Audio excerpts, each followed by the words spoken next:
ఉత్తర్వుల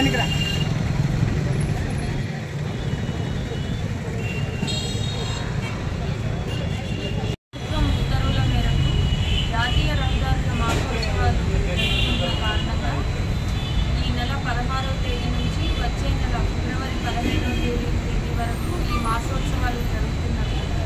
అందులో భాగంగా ఈరోజు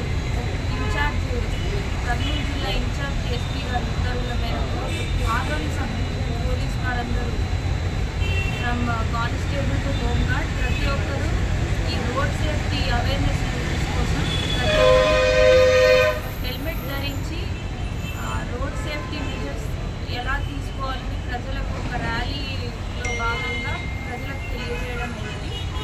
అందువల్ల ఆదోని ప్రజలకు నా మాటకి విజ్ఞప్తి ఏంటంటే ప్రతి ఒక్కరూ ట్రాఫిక్ రూల్స్ అనేవి పాటించాలి, హెల్మెట్ ధరించాలి, కార్ నడుపుతున్నప్పుడు వారు సీట్ బెల్ట్ ధరించాలి, ఎక్కడ పడితే అక్కడ మెయిన్ రోడ్లో పార్కింగ్ చేయకూడదు.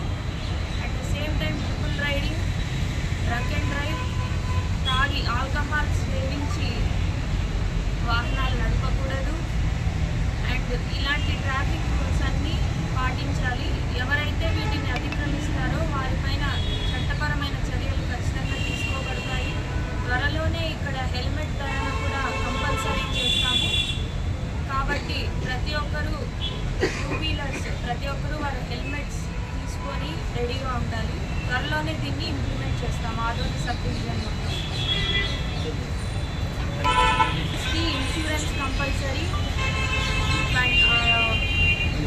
Driving licence compulsory. మైనర్స్ మెయిన్గా 18 years బిలో ఎవ్వరు కానీ టూ వీలర్స్ కానీ కార్స్ కానీ ఎవ్వరూ నడపకూడదు. ర్యాష్ డ్రైవింగ్ మేము సహించము. సైలెన్సర్స్ మార్చేసి సౌండ్ పెంచి ప్రజలకి ఇబ్బంది కలిగించే పనులు ఎవరు చేసినా వారిపైన చట్టపరంగా చర్యలు తీసుకోబడతాయి. దీని మీద చాలా స్ట్రిక్ట్గా పనిచేయాలని ఆదోని పోలీస్ వారు నిర్ణయించుకున్నారు. ముఖ్యంగా ట్రాఫిక్ పోలీస్ వారు